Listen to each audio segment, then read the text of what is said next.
negative today. We're currently a little bit above the flat line. So, certainly the sentiment has changed quite a bit. Jeremy, I see you shaking your head. And I don't hear you. Goofed on the start. It didn't register the click. Start over. Sorry about that. Oh, all right. Start over. Yeah. I goofed on it. Didn't register the click when I hit stream. Oh, dude, right. Matt that was really good though, Matt. I know. Man, say it just like that. Yeah. I was on a roll too. Man. Yeah, I gave people the 5 stocks guaranteed to double in the next 5 minutes, and everyone just missed it. Damn it. I dropped the ball on that again. I'm sorry, man. Jeremy, come on, man. I'll get with the program. No, not a problem. Back to our regularly scheduled. All right, come on, Jay. Hey, I'm going to stick the disclaimer on now. What's that? I'm going to stick the discllaimer on now before we keep going. Are we live, though, Jay? We are live. We are live. We are live, Pat. Right. I was just going to talk before you interrupted me. Shit. Yep, that's okay. Go for it. All right. So, been a while since we've done one of these. Oh, now I do see the disclaimer. Okay, very good. Thank you. All right. So, been a while since we've done one of these. I was ringing the closing bell at the SIBO last week, so traveling. Start off as we usually do, thoughts on the market. Wrote about this in the newsletter this morning where, we're not seeing the weakness that I mean, I think we're going to see in numbers later on in the year, but we're not seeing it now. 90-day delay on tariffs. So, that's kind of off the table for the moment, barring some sort of Trump tweet. So it looks like the path of least resistance is up. Short-term market's ridiculously overbought. We're due for some sort of pullback. Thought that might be yesterday, but the bulls came in, tried to sell it off again today, and we're currently in the green. A lot of themes I really like here. Mostly revolving around Trump, people in Trump's orbit, and things Trump likes, like lower interest rates and higher crypto prices. Loving what is going on in the SPAC market. 2 IPOs today. Last I looked, both trading decently over 10. Wow. One at 10.20 and one at 10.50. That is great stuff to see. I don't think any of them have anything to do with Cantor. Cantor did some SPACs. CEP was the big one that went up over 50, and they've done some other SPACs with Spike. So really hoping SPACs are back from a risk return standpoint. That gives investors another tool that's really cool. So that's what I'm seeing. I mean, I'm not really aggressively adding longs. CoreWeave, I wrote up in the newsletter today. That was my biggest holding until a few minutes ago when I took profits because it's up like 22% today. So that's about it. Jeremy, your thoughts? Yeah, I'm with you on that. And then I might add that I did a little bit of a deep dive last night. I'm always up till like midnight looking at stuff, but there's something going around where the data doesn't really support the doomers. So you get a lot of sensational traffic out there with all the people saying the sky's falling, a chicken little crowd, I call them. And we're just not seeing that on the chart. I mean, we did, see like a brief flash of negative GDP, but I think that it's kind of like buying the dip. You're not going to see that go on forever. You're not going to see the market go down forever. Things just tend to correct and bounce back. So in this momentum, yeah, we're a bit extended. We were talking about being extended by the beginning of the week and starting to trim some longs even. Getting into like fib levels on the tech stuff, I mean, we're looking at the next fib level on SPY being about 595 there. And I'm already starting to trim back a little bit more of some of my long positions myself. But I don't think the data really supports much of a pullback in the near future other than maybe testing 500 again on SPY, perhaps. But that's a long shot, dude. if we look into the economic data, I think things tend to stay bullish for a while, and the market isn't necessarily a reflection of the current economy. The market kind of, front runs the economy. I think the economy's still got a lot of strength in it. You got Trump running around the UAE promoting things. We've got a vast untapped wealth of cash that can be brought into our country from there. And we talked about tokenization of assets last week, and that kind of plays into this theater of we got a lot of money coming into the market here, a lot of investment coming into everything in the U.S. I don't think we're in as much trouble or even nearly as much trouble as all the doomers are saying out there. I think we're going to remain strong for a while. Should we get some pullbacks to like 580, 570 in SPY? That's more reasonable, I think, in the near term. Maybe we weigh this out as the old inverse head and shoulders reversal and make a right shoulder finally. But technicals are saying we're still pretty strong. I think even though we're extended, the market's just it's not irrational at this point, I don't think. Let me take, before you introduce our guest, sure. a little bit of the other side. The bad news is not being reflected in the numbers yet. There is a very good chance that they will eventually be reflected in the numbers. Be cognizant of that. It is also normal and natural when you make a low, like we did on April 7th, that we at least go back there and look around a little bit, if not, make a new low. I don't see anything that tells me that's going to happen soon, but, be cognizant of that. And there are a lot of smart people understanding that nobody can call the market who are out there saying that, we will make new lows this year. So be ready for anything, especially in this environment where one tweet from Trump could entirely change the dynamic. But also listen to what he is saying. If, the last kind of thing he said about the market was buy, and I mean, that's been great. If he comes out and says something differently, you need to be paying attention to that. So with that, Pat, you want to introduce our guest? So we have Chris Stadele, better known as Studley Chris Stadele, here from Live Squawk Commodity Corner to talk commodities. I know you have an opinion on the SPY. We have a lot to cover. So, Chris, I'm going to go straight to you. Sure. Go ahead. Sure. Thank you. I agree with pretty much everything that Matt just illustrated, that we are getting a little bit overstretched, and I want to point out to the gaps on the charts that, are roughly around 570 or so on the SPY, and then likewise around 535 on the SPY. Those perfectly align with the gaps that I've been looking at in the S&P futures. I really like to watch S&P, the CME E-mini S&P futures, as well as the NASDAQ futures as well. And both of those markets, just like the SPY, are extremely liquid. And as we all know, gaps in very liquid markets usually do not last. So I'm very surprised that the gaps have lasted this long on the SPY. And, Wow. I'm definitely looking for a gap fill on both of those. And if you guys could move this to a monthly chart, I'll point out just a couple things on a monthly if you have that. I do. Give me 1 second.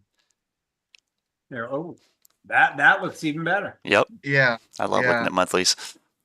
So I like looking at, I was doing just a lot of trial and error before I've done some of my recent write-ups for the Live Squawk Commodity Corner newsletter, and just toying with various monthly moving averages. The 50-month for the SPY looks to be a very good one. So you see that points to about 457 there, and that would be taking out those recent lows. So just be aware of that. If things do get ugly from here, we could be looking at the 75. That would be closer to about 420. I don't think we're going to hit the 100 month. That would be 380.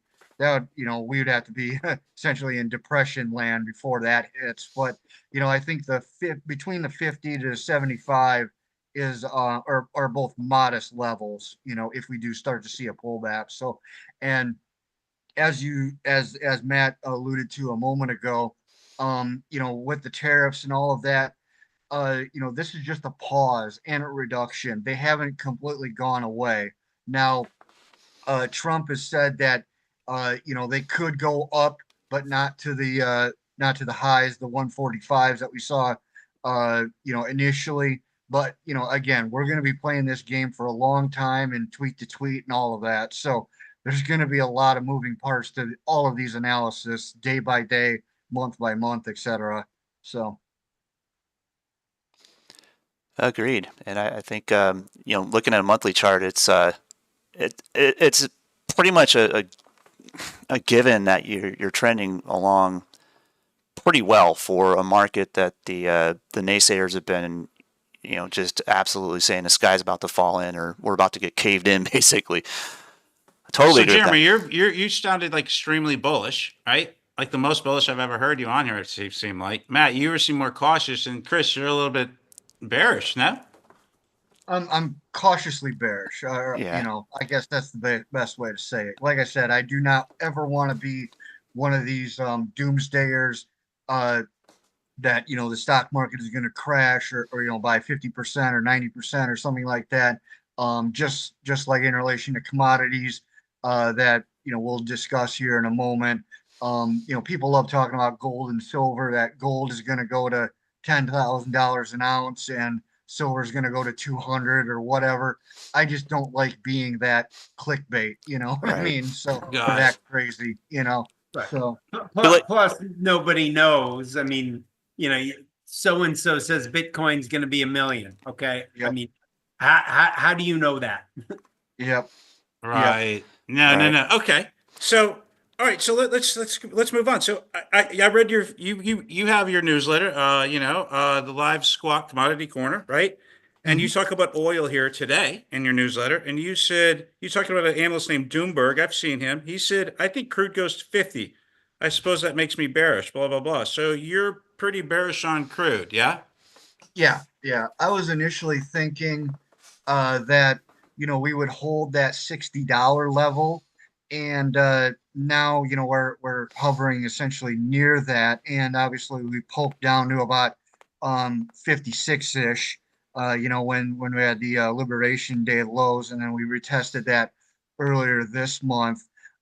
Just from a charting perspective, we're kind of forming like a secondary bear flag that would point to roughly 48, 49-ish. I don't think that's gonna last that long. Quite simply, the fundamentals don't really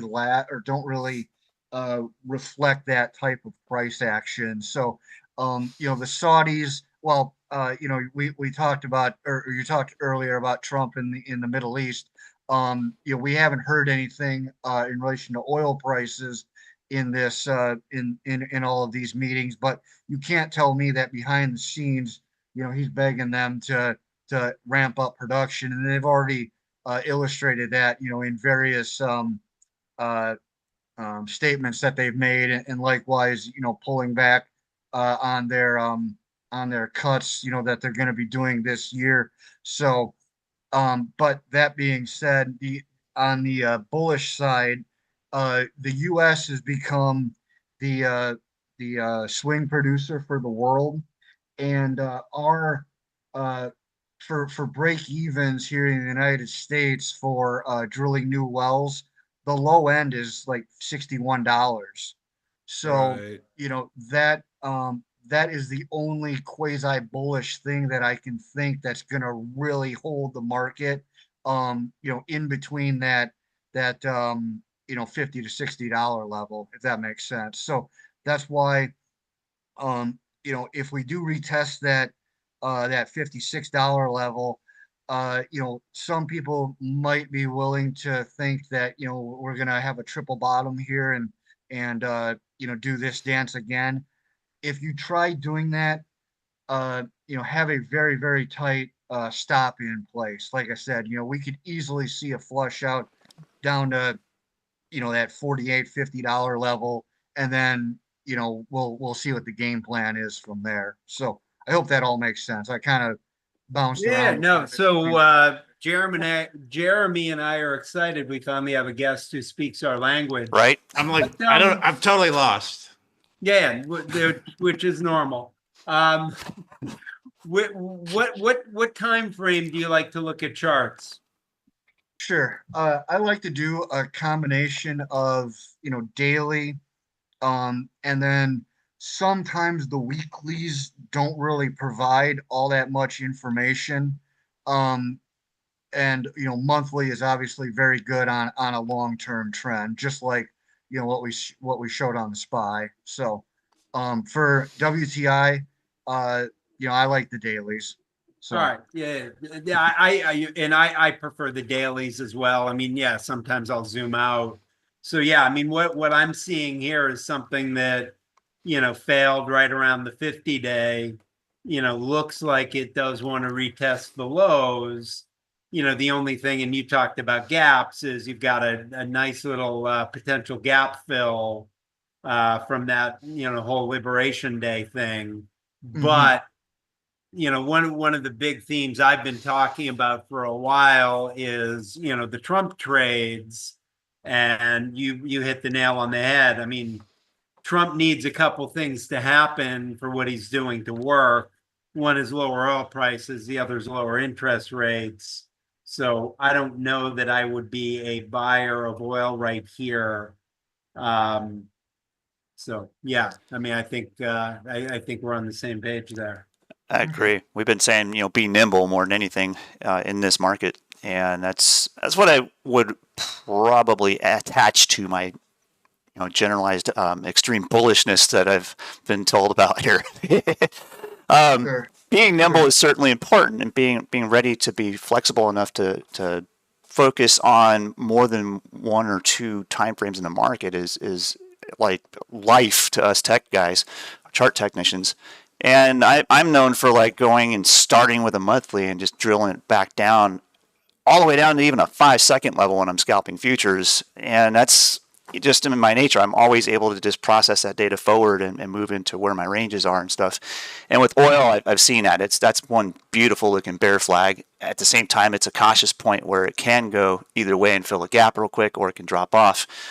One of the things I caught on someone else's broadcast last night was a candid part that said, it was basically watching the Saudis repeat one of Trump's favorite phrases, drill baby drill. And that kind of echoed with me like, yeah, I think they're about to flood the market a little bit and maybe drive prices down. And another metric with a good economy is it's hard to have a good economy without affordable energy. I mean, you got to be able to keep your margins tight as it is. Cheaper energy really helps to widen those margins a lot, and that's what's beneficial for markets, or for an economy anyway. Sure. So, It's Chris, kind of- I'm assuming you write a newsletter, about this stuff. How would you typically go about advising your readers to short oil? Would you be shorting the futures? Would you be using options? Sure. This, given the structures that we're in right now, like I said, on the low end, if you were trying to be a buyer of futures at that 56th level, I would keep a very tight stop, 50 cents to $1, something like that, whatever you want to risk. But I would be doing it more with options instead. So that way, you're keeping your risk capped as much as you possibly can. So. Yep. I'm gonna Yeah, add one Jeremy more- and I are big options guys, and I'm assuming you mean options on the futures. Right. Yes. Yeah. Correct. Yep. All right, I'm going to add one more piece of data point here. All you guys can comment. And I've seen this data point a lot when people talk about oil. It's all over. Canary, one of the largest wellhead services firms in the U.S., warned employees the company could not meet payroll obligations. Right? So what does that mean? Sure. So, like you said, they've got they're a drilling operator, or provide drilling equipment, I should say, and that note that you just read came out very early this month, about Yep. 2 weeks or so ago. Yeah, I know. And that just shows that, the oil patch, specifically up in the Bakken, they're huge up in the Bakken mostly, but, they've got operations everywhere that, we're already starting to see some pain. And to put a finer point on what I just tried saying a moment ago, Trump wants to say, drill, baby, drill. He's been saying that for a long time, but that doesn't really work with price, with where prices are in the US and what our cost structure is here in the United States. Like I said, guys cannot profitably drill new wells at this point. So all of that plays well into the Saudis, but it doesn't play well into the Americans. So Right. again, that's you're pleasing one person, but you're very much disappointing your constituents. So that's a very weird dynamic that I don't think we've ever really seen. At least in the short term future here, or the short term past, I should say.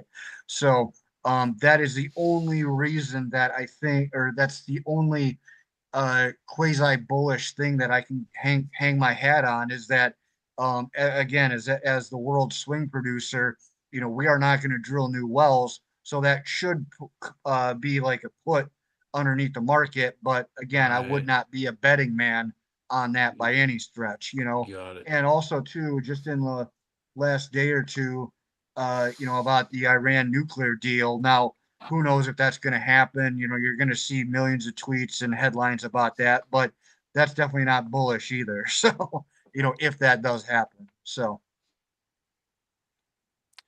Yeah, I can Okay. see that. Anything else, Matt, on this topic? Oil, energy, anything? I mean, are there other areas of energy that you cover besides oil? You look at natural gas.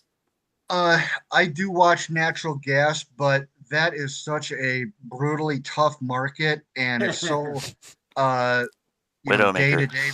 Yeah, yeah, it's such a widowmaker that I have not written about that at all since I've started this newsletter earlier this year. So, Yeah, there's we call UNG, which is the ETF for natural gas, the Widowmaker. I'm Mhm. short right now.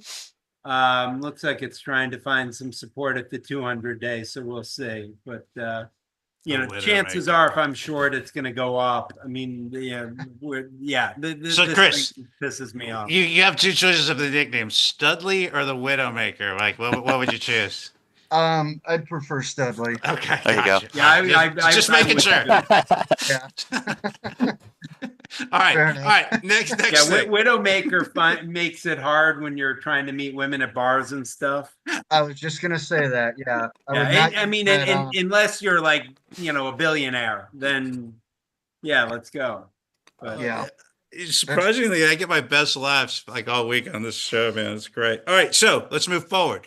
So we're talking about Tesla, or should Tesla or BYD? We talk about these guys a lot. BYD last couple weeks ago. Mine lithium. just so you guys know, we just filed for a 2x BYD. Oh, sweet. So we're There gonna you have go. a 2x Tesla and a 2x BYD. Can I tweet about that? No. Oh shit. All right, hold on. I gotta take that one back. All right, so here's what you said, and I mean, let's cut chase. A couple years ago, lithium was like the bee's knees, as Matt always says, and then Hold on, I have never said that in my life. but now and then over the last couple of years, there's been a lot of supply in the market, et cetera, et cetera. You said in terms of pricing, both lithium carbonate and lithium hydroxide have been a pronounced slump since 2022. Blah, blah, blah, blah, blah, reaching, supply glut, et cetera, et cetera. Let's talk about that a little bit.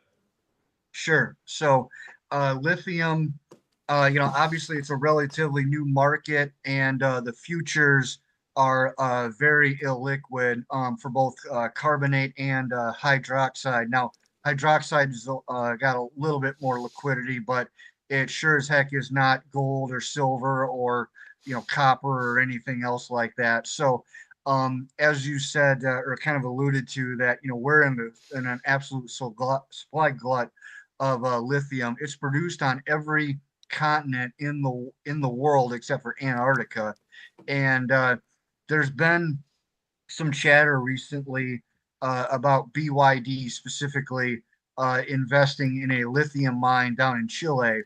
And, it's kind of been one headline versus another that, at first they're backing away from it and now they might do it, et cetera, et cetera. I have never, ever been a fan of automakers investing in mining operations. And, at face value, it makes sense because, they're securing their supply chain. But there are so many issues in the mining industry that the automotive industry really doesn't have, infrastructure. BYDDF. Pretty sure. Yep. Yep, there you go. Infrastructure. You're dealing with foreign labor laws. You're dealing with Look at that chart. foreign unions. It's labor intensive, capital intensive, very high cost. In some capacities, and then also too, you got to remember they've got price risk on the other side, in the sense that okay, they invest in this lithium mine, but obviously they're not going to be using all of that offtake. They're only going to be using 10% of it, 20% of it. And in a down market, they could be selling production at a loss, so I come from an ag background and that happens in farming all the time, so that makes me very leery about any of these guys investing in a mining operation. So, and in general, like I said a moment ago, I'm just not bullish on lithium. There just really isn't a solid reason to. So, on the flip side of that, in relation to battery metals, and this is the only metal that I'm relatively bullish on, is cobalt. Cobalt, if I don't know if you have a chart of that or not. Again, that's a relatively new CME product, but it is starting to gain traction in relation to futures. So, 70% of global cobalt production comes from the DRC, the Democratic Republic of the Congo, and there for the past several years they've been going through a bad mpox epidemic. And Right. initially, I was kind of thinking that, if they have any pandemic style shutdowns like we had, 5 years or so ago, cobalt could go through the roof because, again, they essentially have a monopoly on it. Do Well, you know who the biggest cobalt producers are? Trying to think. Ivanhoe Mines, if you want to pull up that, they're the biggest and I think the only really huge publicly traded one that's really in the cobalt market. Sweet. Yep. Okay. So let me ask you a And question. Now, this is a dumb question. I'm sure Matt has some smart ones. The dumb question is, like, how do you go from like 3, 4 years ago, lithium being like the bee's knees, as Matt says, to being like, just in the shitter now? I mean, it's like insane. Like, just, how does that happen so fast? Sure. Well, like I said, we're in an absolute supply glut in relation to in relation to lithium. All of these different mines throughout the world have come online in the past several years, and you got to remember, lithium. There's essentially one market for that. It's the battery market. That takes up about 87% of the lithium production goes into batteries. So, the other 13%, is, 1% this, 1% that. Again, and none of those are up and coming industries by any stretch of the word. So, um, Right. so, Okay. I mean, that makes sense. That's smart. That's a good answer. Anything else on this, Matt? but what I was just gonna, You're on mute. I didn't get to finish my thought on Oh, cobalt. go for it. So, like I said, 70% of the global production comes from the cobalt, or comes from the DRC, and they're in the midst of a bad mpox epidemic. And initially, I was thinking that they would, have a pandemic style shutdown like we had several years ago. Well, that never happened. They kept pumping out the cobalt, and now we have a supply glut, just like with lithium. But that being said, they actually put an export ban that goes through the middle of next month. It started in February and it goes through the middle of June, uh, to work out these supply gluts throughout the world. So as soon as that was announced in mid-February, cobalt futures, they jumped about 80% within the blink of an eye. Now they've settled back down. They're still up about 50% off the lows. And then they've been trending sideways for a good month or month and a half. And again, when somebody that has or when one country, has 70% of the production, we're at their whim. So it wouldn't surprise me if they try extending this or doing some other things to help keep cobalt, elevated as best they possibly can. So, Cobalts. So to kind of recap and level set, so you're bullish on cobalt, mhm. and I assume, you're telling people if you want to express that to buy the cobalt futures. Yeah, that's going to be probably your best one. Again, that is kind of an buy on appointment type market again because it's Yeah, still, it sounds like it. yeah. One of the things, one of the thoughts I had, how I like to handle this stuff, if I were bullish on cobalt, what I'd do is I'd put into like ChatGPT and say, hey, give me, all of, the largest cobalt miners that are publicly traded in the US, Mhm. like something like Ivanhoe, which, also seems like it trades by appointment as well. It's only traded, 84,000 shares today. Mhm. But, I'd create a little watch list of Right. cobalt stocks. And then, my ETF issuer brain starts turning. There's no, as far as I know, no cobalt ETF. So I don't know. Yeah, I couldn't find one either. Maybe there'll be one. What's that? I couldn't Right. find one either. I looked while we were talking about cobalt. It's like, Yeah, Right. no, I mean, if the futures trade by appointment and like, right. the companies trade 84,000 shares, there's no cobalt Yeah, ETF. true. And there probably can't be unless there's some behemoths. And you're bearish on lithium, and then that probably means like the Albemarle's Right. the Albemarle's and the Lacs of the world, you're also would be bearish on. Would that be correct? Yeah, yeah. I'm normally not I don't how do I say this? I'm not a stock guy like you guys are. So, I look at the futures relative to anything. So I don't really make any, bullish or bearish calls on any miner, whether it's Right. Glencore or this one that we're looking at, Albemarle, or like I said, Ivanhoe. The only reason that I mentioned Ivanhoe is because they're the only one that I know of that is actively in cobalt. So, obviously when you're talking about copper, there's a whole litany of names. Same thing with crude oil. So, but with some of these other wonky metals, there's only perhaps one or two names to take a look at. Right. Totally. And the lithium market, I know, is more liquid than the cobalt market. One of our good friends, Will McDonough, had a lithium futures ETF that unfortunately was not timed well and went down like 50%, which certainly hurts demand when you're down like 50% out of the gate. But Mhm. yeah, I mean, they're, Albemarle and LAC are two companies that are very liquid. I mean, LAC looks like a nice little short here at the 200 and the 50 day.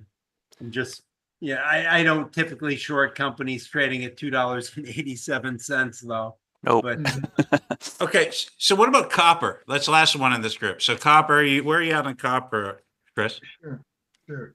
That's obviously been pretty range bound. Now that did hit a fresh all-time high, just like you saw there in late March. As things were kind of ramping up with the tariffs, and that was pre-Liberation Day, as you can tell. So, I think we're going to be trading relatively sideways for a long time.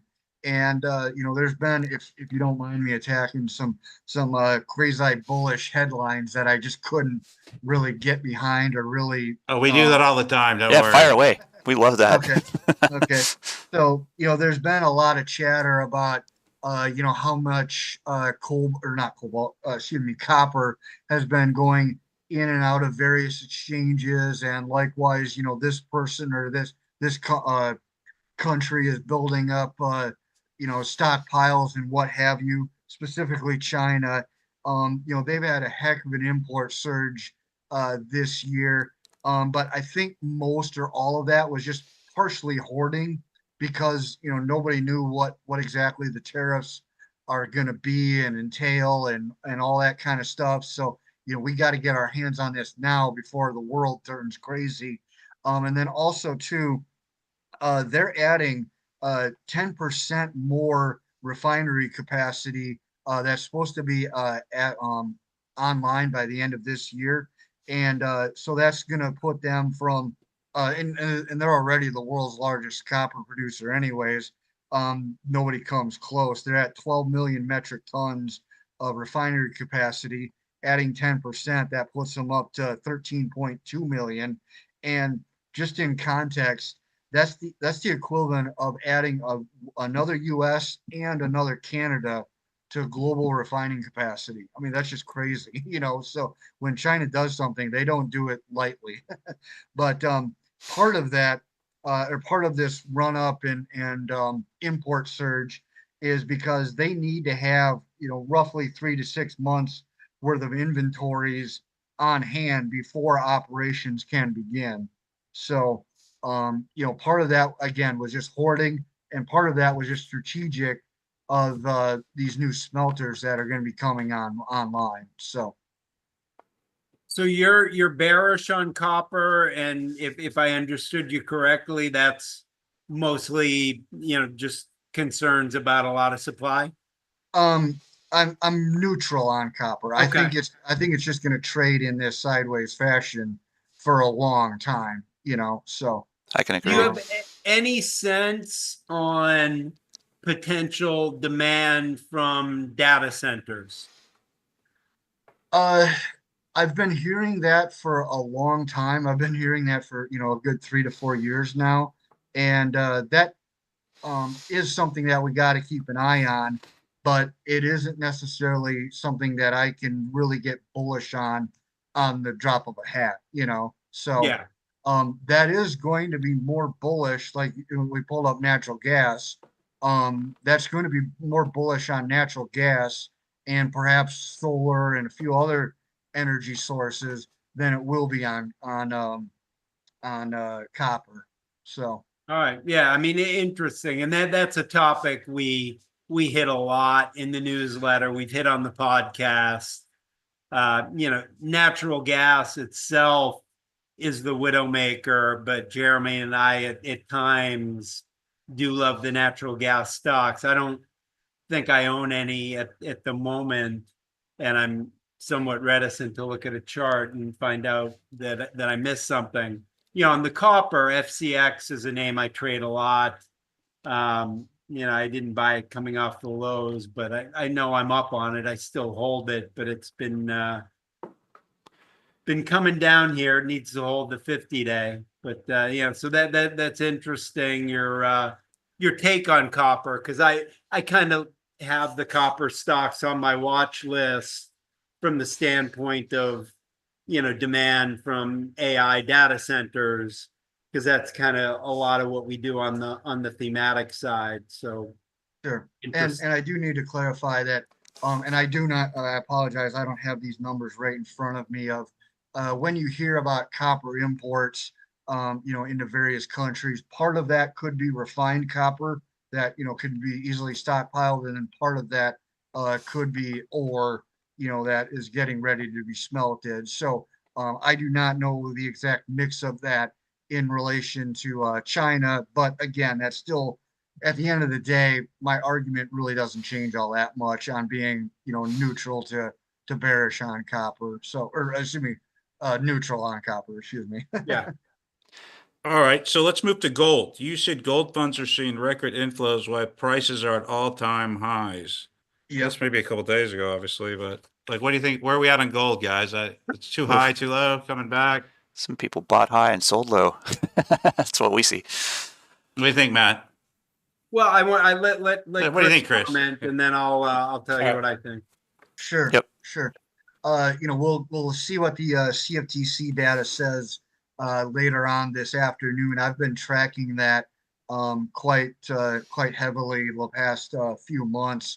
It's been very interesting, this bizarre dichotomy in the gold market, in the sense that hedge funds are selling gold futures, but then the retail investor has been buying in droves, mainly in China, but then also here in the United States via, the GLD ETFs, and obviously some Chinese ETFs as well. And, I don't know of a time when I've seen that type of dichotomy. And eventually, the stronger hands are going to play out. And likewise, that dichotomy is going to break too. So, I think we could see, and again, I'm not anti-gold, nor am I a gold bug. I think it's due for a little bit further setback, perhaps, retest that 3,000 level. And if 3,000 can't hold, then, we could retrace all the way to, the 2025 lows, well, not lows, but, roughly 2,800-ish, So, just kind of looking at, some of these stair steps that we've seen, and you can see this very clearly on the chart of, in the lows of April were, just a shade below 3,000, and then the lows of late March, or excuse me, early March were, 2,800, 2,850-ish. So, that's, again, if the funds really want to get their sell button pressed and the retail investor can't hold. So that's just kind of my thought process behind that. So Yeah, so my thought is, a lot of times with gold, you really don't know what you're going to get. Sometimes it's a good portfolio diversifier, protection from inflation, hedge. It morphs. Right now, it's a pretty decent hedge. Where what we're seeing is, if all is quiet on the trade front, markets going up, gold is going down. Then Trump tweets, hey, 145% tariffs on China, market going down, gold is going up. So, I do still have I like trading the gold miners. I still do have a couple of gold miners. We've cut down our positions a lot. My sense is everything you see is, this has been, I don't know that it still is, the most crowded trade on Wall Street. So, I love buying the gold miners when nobody wants them. I don't like buying them when everyone wants them. I'd love to see, the trade get unwound, and, gold and gold miners to come down a bit. And then that's something I'd be looking to get into. And and certainly that does support the idea we were talking about of potential, weakness, not now, but down the road. Like, for example, what happens in 90 days if we don't have a deal with China? What happens in day 80 if we're nowhere close to a deal with China? That's the time when, you could see. So like, a GDX, I'd love to see it go back down to the April 7th lows, have everybody who piled into it get out of it. And then that's where I'd be looking to buy a lot. Yeah, Sure. I mean, assuming it didn't keep going down, of course. Right. Sure. And playing off your thoughts, and I've been saying this for quite a while too, in relation to inflation. The word transitory has become kind of a joke in the last few years. When Powell and Yellen, use that word almost too often, and then it never materialized. Transitory meant permanent. I do think that in relation to inflation and deflation. Some of the data coming out or more recently, like PPI the other day was, negative. We could be on the backside of the inflation debate. And, in the sense that the tariffs were inflationary for a very short term, and now we're in a deflationary mode. Now, if we go through another tariff spike, we could go through this scenario again where just like we see here on the chart that gold flew for a little bit, copper flew for a little bit, and then it petered out. And I'll give you kind That's of your TLT argument, right, Matt? Basically. Not No. necessarily. Oh, bonds. sorry, but, Chris. Yeah. Sorry, Chris. Keep going. I'm sorry. No. Matt pitches TLT. He likes TLT. I know. I thought that was kind of the basis of it, but you can talk about that next, I guess. Okay. There's more to it. Sure. Well, I'll give you like kind of a wonky real world example. There's a hardware store just north of me that sells barbecue grills. And about a month and a half ago, their sign right by the highway said, tariffs start smoking grills on May 1st. I love that phrase. I wish I would have been smart enough to say that. So, Brilliant. or come up with that. But on the back side of that, like, okay, the barbecue grills that are obviously made out of steel, aluminum, whatever, going to go up by 10%, 20%, whatever. Nobody knows, okay, is the consumer going to want that? Are they going to be able to swallow that? Because that's a luxury item, So, and you can do that with the Walmarts of the world, like, Walmart saying that, their prices are going to go up, even though, the tariffs have been cut by, quite a bit. So, we're in some very weird, uncharted waters right now. Right. So, Got it. Do you opine on the Fed at all?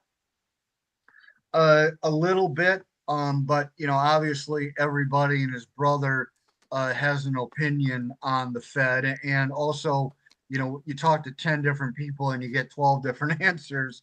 So, I'll opine on them, just as succinctly as I possibly can. So, Powell, for what it's worth, he's been sticking to his guns, and I got to give it to him. That he really is sticking to the narrative. He really hasn't changed all that much.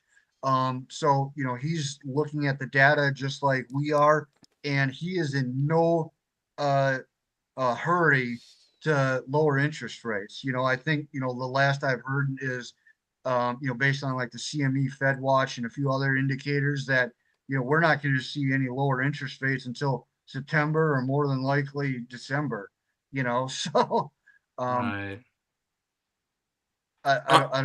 what were your thoughts? What were you going to say? Yeah, I mean, I'm not a fan. Okay. Powell? A Powell, of the Fed, of an independent Fed, of conflicts of interest, all sorts of things. So I do worry that they're going to be behind the curve like they were on inflation, but we will see. So you're worried they're going to be behind the curve in the sense that they're not lowering rates fast enough? Is that what you mean? That all of a sudden, all of the crap that's been going on is going to show up in a number, and we're going to be like, oh my God, we're in a recession, and they were too slow to move. Sure. But we will see. If I can kind of clarify my thoughts, what I meant is that you want a Fed that is straight laced. They're not going to be raising and lowering interest rates every darn month, or having weird emergency meetings and all of that, right. Or trying to play off of every Trump tweet. I like that he's about as straight laced and keep the course as you possibly can. Now, that being said, obviously him and Trump are not fans of each other. So he's already kind of alluded, and if you want to read between the lines, that if he's going to let Trump do all these different policies and tariffs and let the chips fall as they may. The Fed is not going to save Trump in any sense of the word, So, and what I'm always to play off of Matt's point, what's always frustrating about the way that the Fed is so data dependent, all of that data is in the past. It's already known, it's already well placed in the market or well priced in the market, excuse me. So tell me, what's your future? What are you going to be doing? So that's just kind Right. of my 2 cents, So Right. All right. So I have to do some gratuitous sales work here now. So can everyone point down like this and say, yeah, this is where I want everyone to touch the link to sign up for the Heat newsletter right down beneath us here. So that's Matt's newsletter. Talks about some cool stuff. I wanted to just use this as a segue to talk about like our Heat formula, right? Which is hedges, edges, asymmetric risk, and themes, right? And the commodities, like I ran it through like a heat screener I do, really fit into our theme, right? And so I'm going to try to get through this real quick. You guys can talk real quick, which we only have a few minutes, right? So first of all, it says commodities as hedges are non-correlated to equities. So I guess that's somewhat of a hedge. Commodities hedge scarcity and dislocation. Also, with commodities, you must be positioned ahead of the crowd. Any comments there? Yeah, I mean, I wouldn't look at commodities as a hedge. No? Okay. A lot of risk on, because the industrial commodities are going to sell off when the economy is doing poorly. The only thing that you could look at as a hedge possibly is gold. The problem with gold, from my standpoint, is it's not a consistent hedge. When I talk about hedges, that's why I don't think bonds are a good hedge, because for me, when the market goes down, my hedge has to go up 100% of the time, or it's not an effective hedge. Right. Okay. So let's talk about edges, right? Edges. Retail rarely touches commodities. Institutions dominate. That's a clue. Futures offer roll yield opportunities, contango versus backwardation. Supply cycles are long and sticky. Commodities are psychologically tough. If you have if you're tough, that's your psychological edge. Any thoughts on that? No, not really. I mean, your only edge would be, someone like Chris who's got expertise, and, versus, because there is no edge in fundamental information. We've all got access to supply and demand numbers. You'll know who owns what, what's coming from where. We've all got that same information. So there's no edge in knowing what everybody else knows. The edge is, paying somebody like Chris to look at the charts and tell you, what, doesn't matter, what these numbers are saying. This is a bearish chart and it's not a commodity you want to own, or it's something you want to short, or, what, nobody wants this, now you want to own it. Got it. All right. Let me keep moving. Asymmetry. Commodities can explode. Think 2022 oil or uranium in cycles. You can't print copper or wheat. New mines take years. Once the squeeze starts, it overextends, creating 5 to 10 times upside trends. Yeah. All right. Let me stop you there. The asymmetric trade on commodities is with options.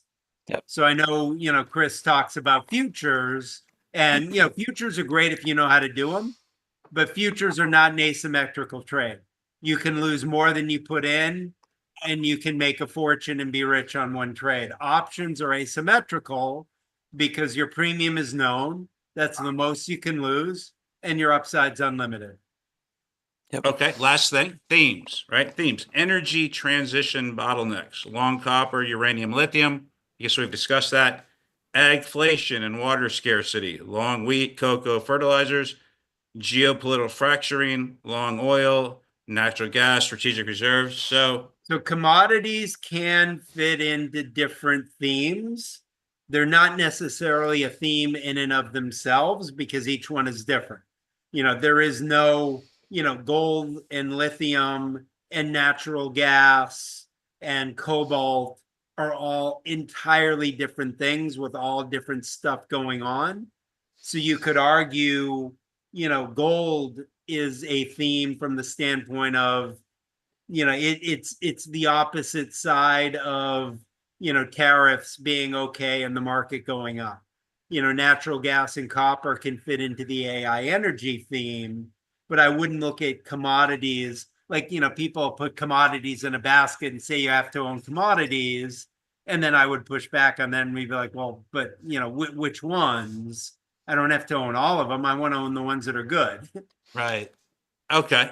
All right. So go ahead, Jay. I was going to Please. insert a commodities trade related thing I made, and Please. it takes our guest back to the farm background. Oh. The whole thing with eggs. I mean, I'm still in a killer trade with CALM. Everybody was talking, crying about the egg prices going up and stuff, and I'm the kind of guy who likes to look forward. And I did this with natural gas a bunch of years ago when my heating bills were going to go through the roof. I went long on UNG, killed it, and that offsets my cost on gas, damn near tenfold. Same thing with eggs. Everybody's complaining about the eggs going up. The dividend that was just paid out recently alone is already covered my extent into how much more I had to pay for eggs. My family eats a lot of eggs. In that respect, I mean, you kind of got to weigh out the difference. Where's everybody looking in the market? Where's your trouble forming? Where's the margin being collapsed? That's what took down CALM. The margin came down because they had to be competitive to sell eggs even at the elevated price, obviously. Commodities come into that. I'm going to let Chris speak on that. Sure. Yeah, in relation to some of these, there's a lot of different commodities that either don't, have a tradable futures like eggs, so it's nearly impossible to hedge, or there's going to be somebody else that has a much better edge, like cocoa prices. Right. Bloomberg and various other people love talking about cocoa. That is one of the most thinly traded ICE contracts you can look at, and I'm being a little bit facetious when I say this, but there's probably only 20 guys in the world, or companies or whatever, in the world that really know that market. 5 of them are the top producers. 5 of them are the top end users. 10 of them are, big hedge funds that have access to all the data in the world and, weather data from West Africa. And everybody else that tries playing in that market is joking themselves. I hate to be that big of a jerk, but it's absolutely true. By all means. And, trying to, I'm trying to wrap my head around trying to do a basket of commodities in the sense of, being long this, XYZ and then being short ABC. I think there is the possibility to do that, but you cannot do that long term. You've got to be an active trader. You got to be smart. You got to be in front of your computer 24 hours a day, et cetera, et cetera. Right. The retail investor is going to lose a lot trying to do that, So, and I'm not trying to poo-poo the retail investor. I'm just trying to be realistic and perhaps play devil's advocate, So, that's ideal, and I mentioned it because a lot of the retail investors got sucked into the whole egg price thing, and here we are. All right. Well, so we're almost done here, fellas. So, Chris, why don't you tell us where we can find you? A little bit where we can get your stuff, or our readers, our viewers, obviously can see your stuff. Et cetera, et cetera. Sure, Please. sure. The newsletter is exclusively on Substack. Now that is paid. That is a weekly. It comes out every Friday. I also do free daily posts, and you can find me on LinkedIn as well as Twitter personally. So. All right. I was going to say, pull the link up. Yeah. There we go. Where you at? What are we looking for, Chris? Just type in my name, Chris Stadele. There you go. There he is. And so, like I say here, I got to update the pinned tweet to be this week's newsletter. But you'll see if you want to scroll down just a little bit more. Might edit the profile into Studley all of a sudden. I'm just kidding. Yeah. Right, dude. Yeah. I am now following you. All right. Okay, cool. So if you scroll down just a hair bit more, excuse me, sorry. So sorry, Nice. that's an Indy 500. I'm going to that here in a couple of weeks. So Nice. but after that, I did post. the weekly. So you do see a quick snapshot of that if you want to just scroll down past that Indy 500 video. Dude, I played on the golf course in the middle of the Indy 500 once. Ah, The green area, whatever they call that. okay, okay. Or there used to Uh, be one there anyway when I was a kid. So this, I'm gonna update this correctly right after we're done. So this is just a snapshot of today's weekly or this week's weekly report that I publish every Friday, and then you can see just yesterday I did a quick little free one on the fear and greed index from CNN, and just kind of whatever suits my fancy on a daily post. I'll always do one, sometimes two or three if there's interesting stuff happening. So All right. Sweet. Nice. Love it. Very cool. I love to drive like I'm an Indy driver, but I've been going there since 2011 with my dad, usually my mom once, and I'm also an F1 fan. If you scroll back up to the top of my profile, Who are your guys? Who are your guys? Like who's your F1 guy? I'm a big fan of Max Verstappen. So right. that's actually his car right there. And then I do like Lewis Hamilton, but Ferrari just can't seem to get it together. Same thing with Charles. I do like George Russell from Mercedes. Mercedes' new driver, Kimi Antonelli, he's only 18 and he's already kicking butt. Right. So, and also we've got an American team coming next year. Cadillac is starting a team. Oh, really?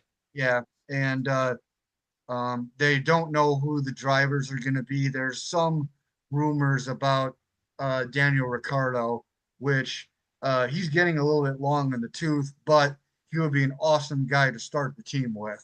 So, because he's got the experience and the brains and all of that. So, It's amazing how much you look like your Twitter picture. very cool choice of a profile picture, by the way. Like that. Yeah, thanks. You're like a statue. Yeah. You're statuesque. He can talk without his lips moving. He's like an alien communication. Like don't fall out the window, bro. Yeah. Yeah, well, that would be a long fall because That's a long fall, bro. That's All the Burj Khalifa in Dubai. Oh my God, is it where they set the flag too? They put the American flag Yes. and all that, right? Yeah. Yep. All right, guys. All right, we done? I got We're stuff to done. do today, fellas. Great, I can't do this all day.